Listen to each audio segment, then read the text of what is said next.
Welcome back to the FantasyPros YouTube channel. My name is Andrew Erickson, and today we're going to be breaking down my 10 players and matchups to fade for championship weekend in Week 17.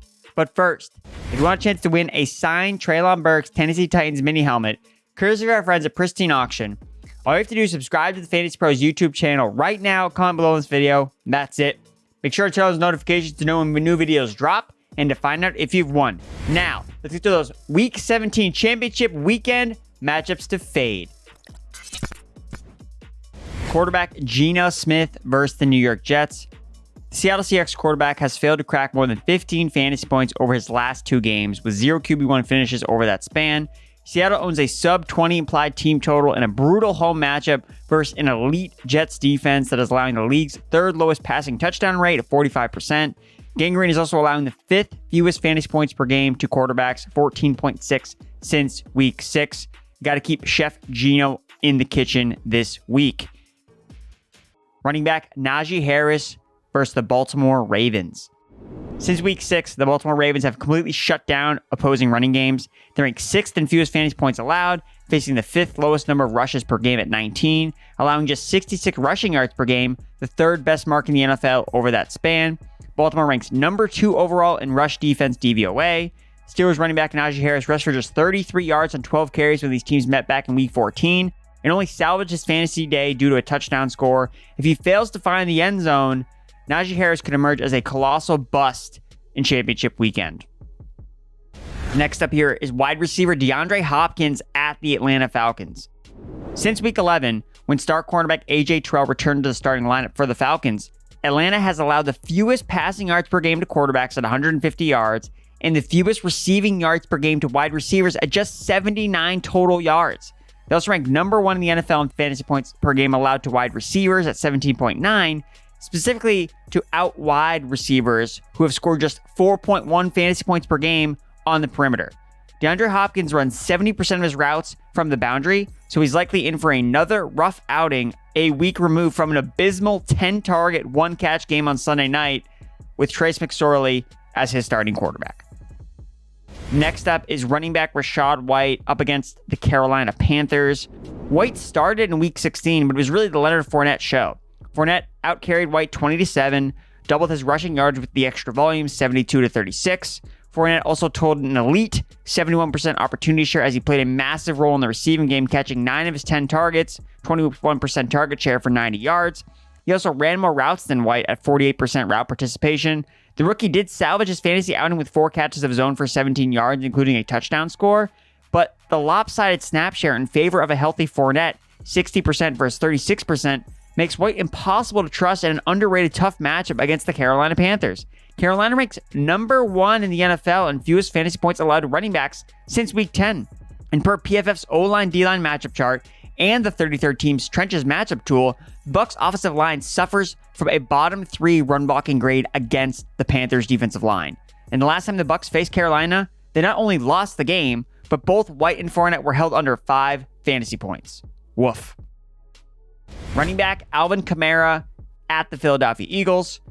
Kamara's touchdown drought finally ended in Week 16 with him finding the end zone against Cleveland Browns. As a result, the Saints running back posted his first RB1 finish since Week 8.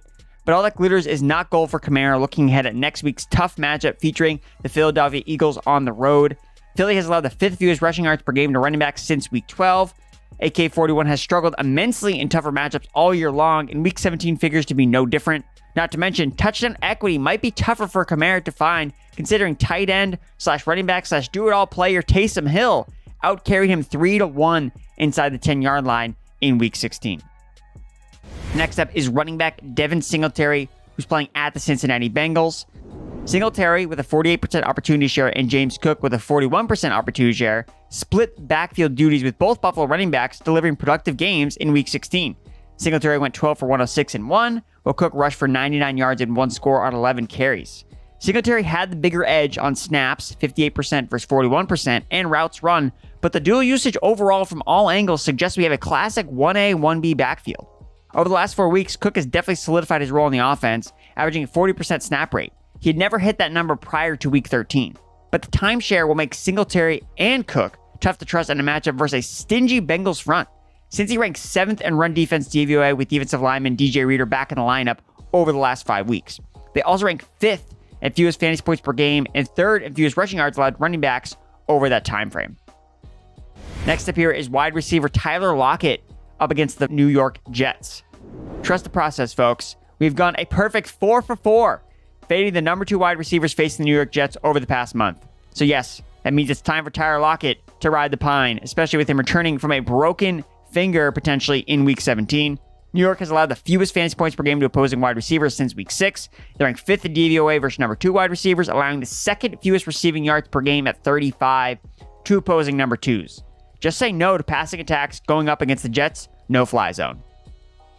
Wide receiver Darius Slayton versus the Indianapolis Colts. It's a tough matchup coming up for Darius Slayton in Week 17 versus the run-funnel Indianapolis Colts. Their defense ranks 6th in rush rate faced this season, foreshadowing a big workload for Saquon Barkley and not necessarily Daniel Jones like last week.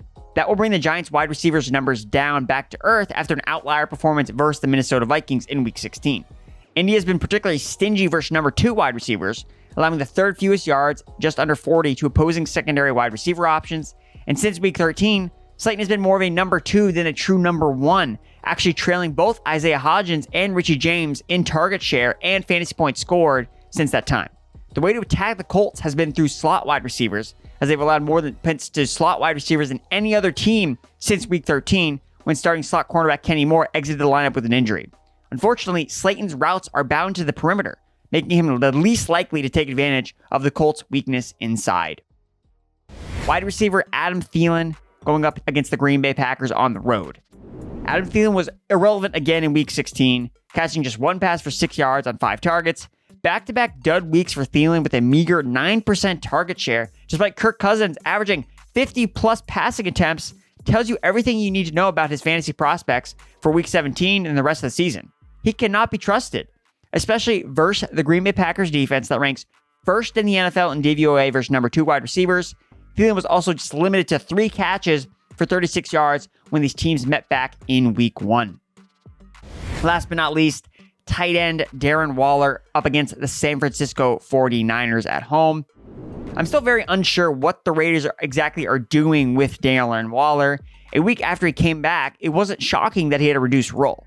But in Week 16, Las Vegas had him running a route on just 49% of the dropbacks. That was worse than in Week 15 when the number was at 66%. Woof. It's hard to project more than middling production from Waller. 4 for 58 on 5 targets was his Week 16 stat line if he is not being used more like an elite fantasy tight end, especially with a tougher matchup for tight ends on deck versus the 49ers' number 1 ranked defense. They rank 5th in DVOA versus tight ends this season, and allowed the 5th fewest yards to the position, and since Week 8, they are allowing the 2nd fewest receiving yards per game to tight ends at just 32 yards per game. And that completes my breakdown on 10 players and matchups to fade in Week 17. If you enjoyed this video, be sure to give it a like, subscribe, and share with all your non-league mate friends. And again, before you go, if you want a chance to win a signed Treylon Burks Tennessee Titans mini helmet, courtesy of our friends at Pristine Auction, all you have to do is subscribe to the Fantasy Pros YouTube channel right now, comment below in this video, and that's it. Make sure to turn on those notifications to know when videos drop and to find out if you've won. Thanks for tuning in to the Fantasy Pros YouTube channel. Don't forget to check out our featured videos. And while you're at it, make sure to follow us on Instagram, Facebook, and Twitter at Fantasy Pros, so you can get the latest news and updates to give you the edge you need in your fantasy league.